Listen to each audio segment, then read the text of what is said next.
Okay, hello, and welcome to another one of my videos, the place where I review all my new pickups and talk about all things sneakers and streetwear. Slightly different video this time round. I am going to do my top 10 sneakers. Now this is one I have been meaning to do for, I'd say, a good couple of years, or at least until I started kind of making videos on a semi-reasonably frequent basis, I would say. And just kind of never gotten around to it. And there was also a couple of pairs that I was like umming and ahhing. I keep looking over because that's where the stack is, but umming and ahhing over what should and shouldn't be in. And what I've gone with in the end is a top 10 of non-OG sneakers. So non-OG being there's not going to be any Jordans, Air Max 1s. I guess you could even argue like Gel Lyte 3. They do have OG colorways, like the first couple that were released. None of that included at all. And the reason I am saying that is it would have just ended up being kind of boring, because like a lot of people, especially us older folk, I do kind of generally tend to err on the side of OGs, and I just thought it was going to be a boring list. So I've gone with 10 shoes across a couple of different brands. What I went with when I was looking at the stacks behind me, you might even be able to see a few gaps depending where I pulled the boxes out, but I went for shoes that I get excited when I put them on my feet. That was how I defined my favorite. So there may be some shoes I have that are more expensive. There are probably some shoes that I have that are more limited. There are maybe some shoes that have slightly better leathers and suedes and stuff like that, but these are the 10 shoes that make me the most happy whenever I wear them. So cool. Without any further ado, let's get straight into the list. A few moments later. Okay, so this is not in any kind of order. I'm just going through them. I'll try and make it so that it isn't like too many times of the same brand or the same silhouette or whatever in a row. But here you can see that Union box with MJ's hand. So I'll just kind of go through them so we're not spending too much time on this, but I'll stop for each of the special kind of features. Really nice extra paper in here on top of the normal boring paper. So here we have the Jordan 4. Get this out of the way. Jordan 4 times Union LA in the guava colorway. I really like this shoe. There is something about what they did on this toe box here where it does not look like a regular Jordan 4, but they gave it like a completely different shape.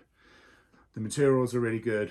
I've come around a little bit to the stitched down tongue, but I still way prefer it up like this. The only issue with this shoe is when you unstitch the tongue, the laces go over the Jumpman. And it's one of the things I've always found with Jordan 3s, where the laces also go over the Jumpman, which I think is a bit of a design flaw. But these are so cool at the same time. With these regular laces or the more mustardy kind of yellow laces in there, both are good. Really nice little hang tag that's actually kind of misted over a little bit. Pretty sweet hang tag there. Just put this in here. The Jumpman on the back. Yeah, they're just, I don't know, they're just really cool to me. I do find with the sizing, I probably could have gone half a size down. So I went with a 12. I probably could have gone 11 and a half. Most of my Jordan 4s are 12s. So I would say that's like half size down versus true to size. And I will put a picture up. If I can find a picture of me in each one of these shoes wearing them, I'll put something up there. So yeah, that is the first one out of the 10. As I say, it's the Jordan 4 Union. Little Union LA tag that you have there. Oh, and they went with the side flaps fully through, so there is no like triangle gap in the middle like you see with normal regular 4s. Cool. Okay, next up at number 9. A few moments later. Cool. Okay, and at number 9, 1995. That's not the year these were made. That would be something. But it's the year that this album that this is celebrating released. Diadora, Raekwon, Paca. You see here, Paca. And this is the Purple Tapes. So I did go, what did I go in this? US 11. So yeah, an entire US size down versus my normal TTS. Oh, also, I will put links up in this corner to any videos where I've done even unboxing, pickup video, something like that is going to be for each shoe that we go through. I really do need to find something to shove into them, but whatever. So here they are. This shoe is all over purple with some silvery hits on there. It is intended to represent Raekwon's album, which was colloquially known within the hip hop community as the Purple Tape, which because I guess that's like the tape inside the cassette when it originally dropped was purple. Yeah, it's only built for Cuban links, and what you can see here, I'm not sure what that is track listings. So you can see there, and then on the other side, yeah, this is side 2. So side 1 and then side 2 on the tapes. If you're old enough like me to remember cassette tapes, that was a thing. It actually says 10.5 on the floor of the shoe, which is the UK size. I have ropes in here. They also have the parental guidance sticker on the front, and it says Paco Raekwon Diodora N9000. You see made in Italy on the inside. Super special shoe. And actually the Diodora swoosh is vinyl, which is also, I guess, in some way a nod to music because of vinyls. They come with special laces, so there's a grey, a black and a purple. They all have purple tips. I have stuck with these ropes everywhere. I think these ropes just look the best out of all of them. Also translucent outsoles, which is pretty nice. Yeah, side 1 and 2 on the back as well. Cool. And then yeah, they did a follow-up which is called Only Built for Cuban Links, which is actually based on the color of the front of the album, which I picked up in, I think it was 2021. And I actually met Raekwon downtown in Dallas. I'll see if I can find the picture of him there. He was in a mad hurry, so I didn't get to really say anything or much to him at all. He just kind of walked straight past me, but he was a foot or so away. I didn't have these at that point, and if I did, there would be a signature on here somewhere. Unfortunately, I didn't get to do that, which was annoying, because I really would like to have that. The Only Built for Cuban links come in a bag, so I couldn't even get that signed because it was a bit of a nightmare. So yeah, so that is number 9. A few moments later. Cool. And in at 8, we have a pair of Asics. Hopefully that was showing. Yeah, that was showing Asics, Kith and Ronnie Feig in a special box. And like everything on this list, actually most things on this list, this is a shoe that I wanted for ages before I finally managed to get it. I guess it's just part of what makes a shoe like so special to someone. Like I have what the hell that is? I have 150-ish pairs. It gets more and more difficult to be super enthusiastic, the more and more you get. Another pair that I've bought, and it doesn't actually have anything on the inside, so I need to get some stuffing for these shoes. So yeah, this is the Asics Gel-Lyte 3 with Ronnie Feig, the Volcano, or Volcano 2.0, as they become known, because there is a Gel-Lyte 5 that he did in the same colorway. Going against what I said before, I've put the salmon pink laces in. It does come with a special rope, which is like a darker and a lighter color. I've also worn them with those ropes in because I do really like them. I just find with this pair, I very marginally prefer this pink. I actually have 2 of the rope laces, and I'll explain with another pair later why that's the case. They also come with flat reds and then rope reds. Don't put either of those in. The shoe itself is made up of a bunch of different kind of I guess like reddy pinky colors. Really good mesh on the toe, like you always expect with these Ronnie Feig shoes. super sleek, really nice shape. Yeah, pretty decent shape on them. It's a really, really well put together pair of shoes, really. Random piece of blue on the bottom, which I've never really understood, but it is what it is. So this shoe, it was, I remember getting the text, my buddy Harden the Paint, Alex Harden, Instagram here, he basically told me there's a size 12 that's going for a good price on eBay. And this was before you had to add sales tax to eBay as well. So jumped on it. And I think I maybe even got it slightly under the list price. But yeah, really, really nice shoe. Yeah, it's one of the, I think two Gel-Lyte 3s I have up on the list. If I was to order them, I think the other pair is, to be fair, my favorite Gel-Lyte 3 of all time. But yeah, the Volcano 2.0 from Asics and Ronnie Feig at Kith. Cool. A few moments later. Cool. And then we are back to the Jumpman brand. Here with 1, 2, 3, 4, 5, 6, 7. This is number 7. And this is the Air Jordan 1 High OG Travis Scott.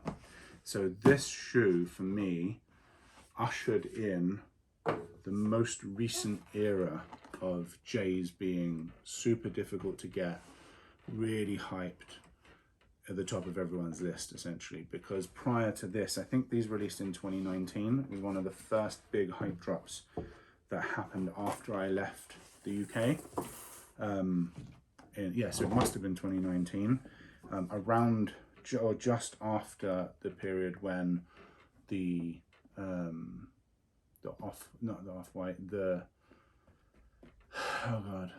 Union ones dropped. So there were a couple of really, really hyped up shoes that dropped like within a couple of years.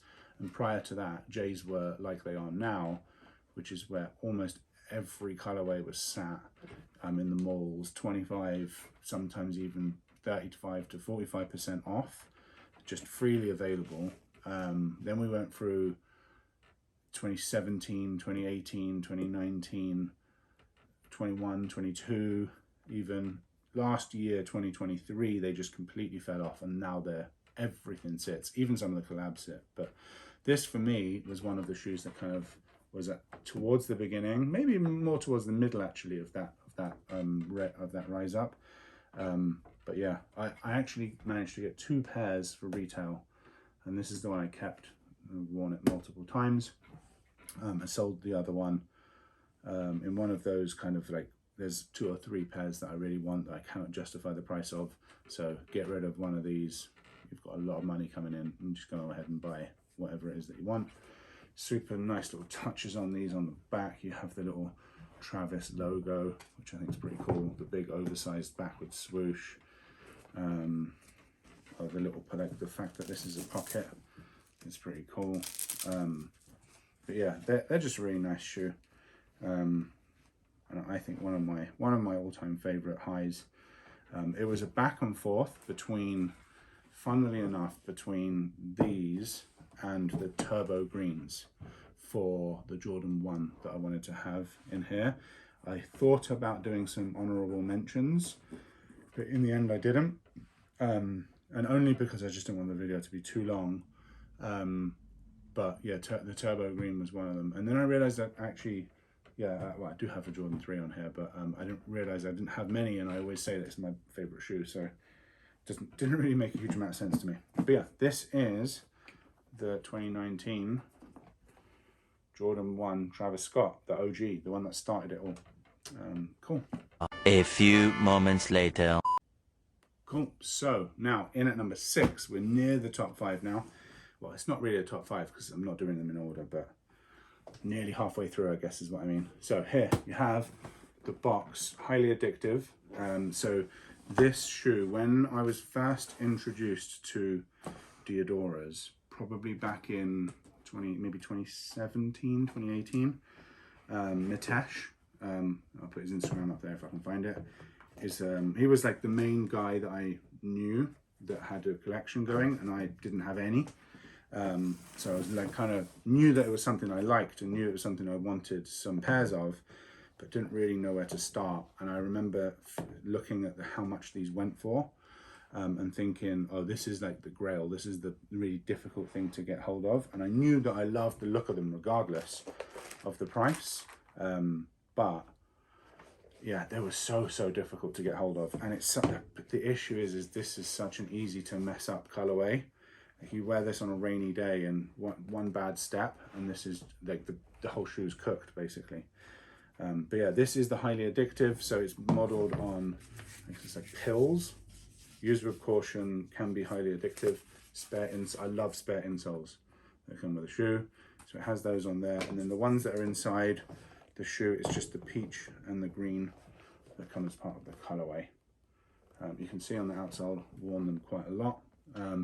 The thing with these is the leather is just absurdly good. It's so like thick of a leather in places. So like around the tongue here, this feels like, I always give the analogy of like it feels like a horse riding saddle, like real high-end quality leather. And then the leather in here, super soft, but not thick at all. It's really thin, but still lovely stuff.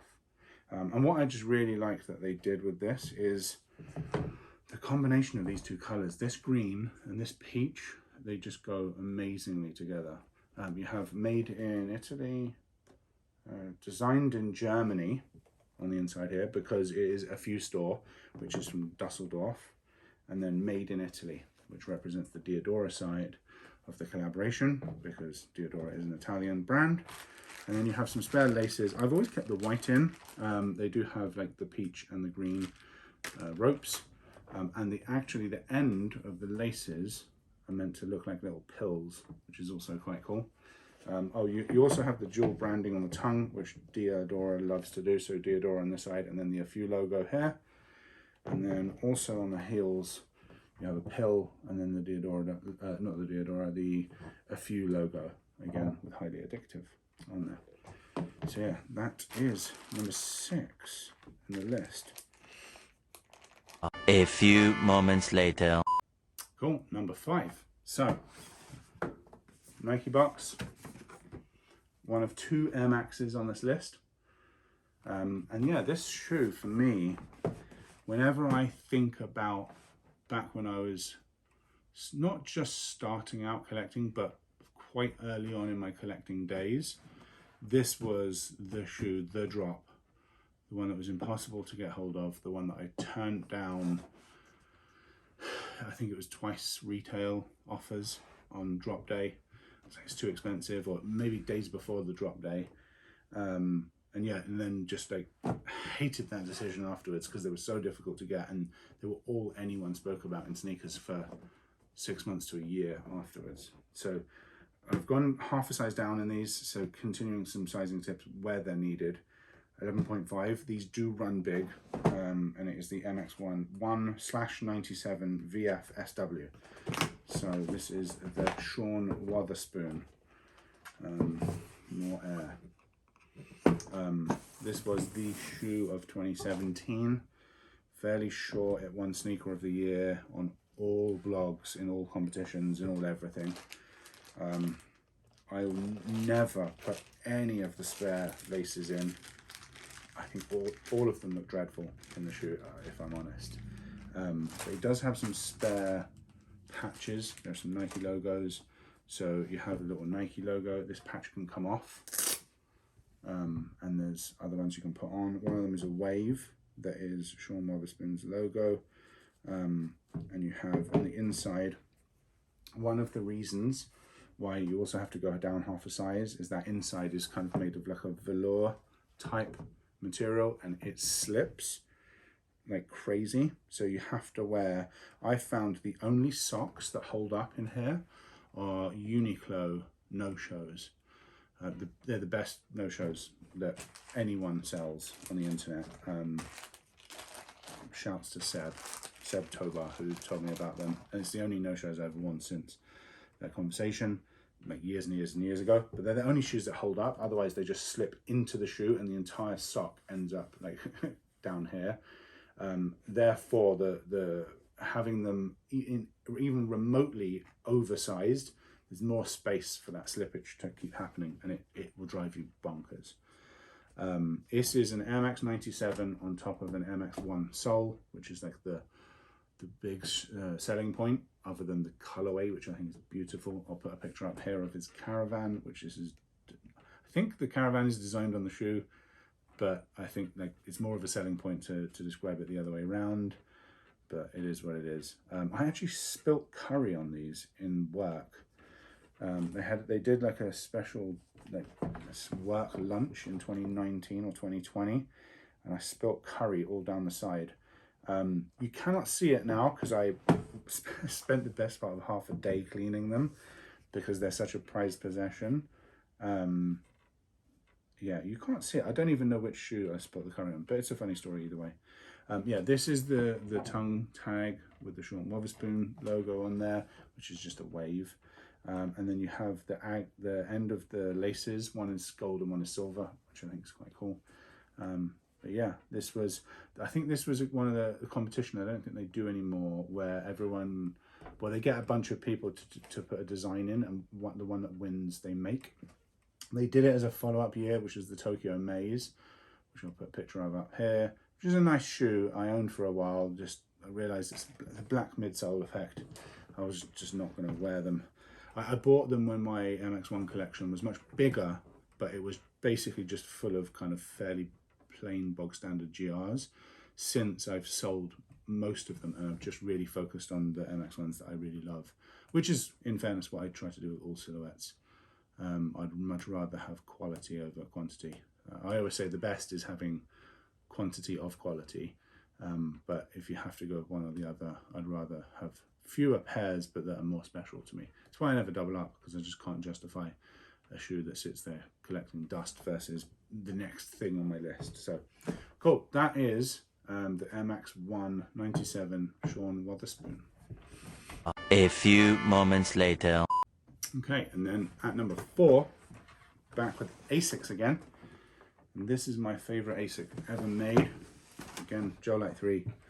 Again, it's Ronnie. Again, it's Kith. This is the Flamingo. And the reason I had 2 pairs of the ropes with my Volcanos is the dude I bought these off of on, I think it was Instagram. The dude I bought them off of had, for some reason, mixed up his laces for these and the Volcanos, and these turned up with the Volcano laces in them. Luckily, they also turned up with the Flamingo laces, but they were in like a bag inside here, because that would have pissed me off, because this is the lace that I've worn in them ever since, and it's the one I way prefer. And I do not like the idea of that red with this shoe. That just doesn't sound right to me. If that was the case, I would have put these pink flats in, but you know me, I love ropes. So yeah, this is the Flamingo, and as you can see, the Flamingo pink on that Gel-Lyte 3. Again, just a beautifully put together shoe, great shape, great materials, amazing colorway. Just actually noticing in the middle of the tiger stripes, the middle bit is the blue. I hadn't actually noticed that before. And I'm led to believe this really like grayish brown is it's part of the process when a flamingo turns into the pink animal that we know it to be, like the typical look. I think they go through a phase where they're this color, so it's meant to represent that. I don't know what affiliation Ronnie Fieg has with flamingos, or whether it was just like maybe he watched a nature show at one point and just thought it would be a good idea. But these go so well with brown, like browns, lighter browns. So I have a few pairs of Fear of God Essential shorts that dropped maybe 2022 I think it was, which for me in terms of colors was the height of it. It was less hype then, but I think I think it was God, what was the color? Oak, I think was one of them around then. The color combos with these just, they go so well. So yeah, this is my second and final Gel-Lyte 3 in the list. Just looking over, no other Gel-Lyte 3s. Again, Ronnie. Again, another amazing shoe. Based on the box and the colorway, you could just assume this was a GR non-collab, but yeah, sometimes they work out better than the really obvious ones. Cool. A few moments later. Cool. Okay, final three. So, based on this box, it's probably pretty obvious what this is. I guess it leaves it only a few things that it could be. So with this shoe, I remember the trade block experience that I had more than any other in terms of like picking these up. And what that was that I had hit on the Travis Scott Jordan 1 Low, the one they did with Fragment. So I had those and I added it to my trade block account, and I was just getting endless offers for them. People offering me like 20 bricks essentially, and just a whole raft of these like insane offers that people just kept giving for them. And one day I had a guy message me. There's a bit of dirt on there. I did not see that before. I don't think that will ever come out. But a guy messaged me and basically said that he had these in my size. I think I went with these maybe half down. Yeah, I went 11.5. He said he had an 11.5 in men's in the Off-White Jordan 4s, which is the only Off-White that I think, other than maybe the, what are they called? The MX-90s, Desert Ore or something like that, which I really liked. These were the only other Off-White that I thought was like worth the money or the effort to try and get. You have on the inside from the netting, you have all the Off-White branding. It's just, it's one of those things where you have to have it in hand. To look at this, it just looks like a cream Jordan 4, which I get. The second you have this in hand, and even more so when you put it on foot, they're just insanely premium and fit really well. Like one of the differences, as you can see here, this is just detached. They really do bring the deconstruction to life that that Virgil, RIP, was going with when it comes to the Off-White Nike collection. They come with some, I think the black laces look terrible in my opinion in them, but the mint laces I think look really cool. So I might try those mint laces at some point. But yeah, I know it's insanely expensive in my size as well, because I am part of the extended women's sizing, and this is a women's shoe. They're just called Sale because it's all over sale. But the those extended sizing, so basically anything I think is over a men's 10.5, the size just shoots through the roof. My guess is actually in this day and age, with the economy as bad as it is, they might actually be quite a bit cheaper now, and I'll have a check after this. But yeah, I don't know, they were just a shoe that I went after for ages and just never ever thought that I would own, and now I do. So yeah, amazing shoe, amazing pair. Cool. A few moments later. Okay, second to last pair. So another pair that I never ever thought I would be able to own. This is the Diadora N9000 Castella, which is a limited editions collab. As you can see here, it says limited editions Castella on the box. So they did two pairs. I'll put both of them up here. This is the slightly easier to get, which doesn't really make any sense because these are very limited. Probably the most limited shoe on this list. I think it's a couple of hundred that they made. As you can see here, so it's just such a striking toe box with that kind of like mintish green kind of vibe. What you have here, so this was you see it. Oh, there you go. So loads of stuff on the inside of the box. So there's I think this is a bag. Yeah, a little backpack with branding on there, and then a little handkerchief or neckerchief. And it's to celebrate the guys who they stand on each other's shoulders, the Castellas, in some kind of Spanish culture. or another. And the insoles actually are covered in that same design. Take those out. So you can see the Castellas there, all climbing up on each other's shoulders. And they are wearing, these guys aren't wearing the neckerchiefs, but I think it's all somehow kind of part of that design, which I just think is really cool. And then you've got it's also on the Diodora swoosh on the inside and the inside of the shoe here, and then on the outside Diodora sign, it's just like a black on black suede. Ton of spare laces all in here, black, and then you've got the mint with a little bit of black on there, and I put the black laces in that have a little bit of mint on them. Yeah, the Diodora sign on one side and the little Castella climbing up on the others. I feel like I'm kind of gotten lucky with this pair because I've seen a lot of pairs online that are starting to crumble because these are a fair amount old now. Probably shouldn't play with my luck there, but you have the limited editions logo on the tongue, yeah, and then some really nice white leather at the back here.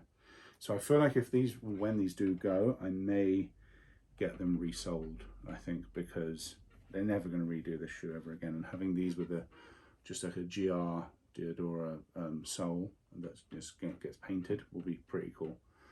So yeah, that is the N9000 from limited editions in Diodora, called the Castella. A few moments later. Okay, so the final one, and this is kind of cheating because I said final one and there's actually two pairs in here, but this is the Air Jordan x Air Max pack, and as you can see here, safari print on one side, elephant print on the other. So safari print, just as I open the box, safari print is typically used in Air Max 1 collaborations, or at least the super desirable ones. I think Atmos and a few others have used them. I think Size as well. So what they did with this pack is they took what is a grail to most Air Max 1 collectors in the elephant. So this is black, white, elephant print, and then the jade on the logo and, sorry, the swoosh, the back tab, and the tongue. And then what they did is typically you'd have that safari print here, and you'd have elephant print on a Jordan 3. So what they did is they included a Jordan 3 in the pack, and they put the safari print here where the elephant print would normally be. So you have, this is the Safari Atmos Jordan 3, and then this is the Elephant Atmos MX1. And these two are actually my favorite two Nike silhouettes. So for me, this collaboration, the fact that they chose these two silhouettes couldn't be more perfect for me. The only difference is this could be a not black Jordan 3, because black Jordan 3s are not usually my favorite. Having said that, this is, again, avoiding the OGs. This is probably my favorite that they have done. And the translucent outsole is just killer. So I've put in them this kind of grayish lace, which matches the back here, which is really cool. The other side looks exactly the same.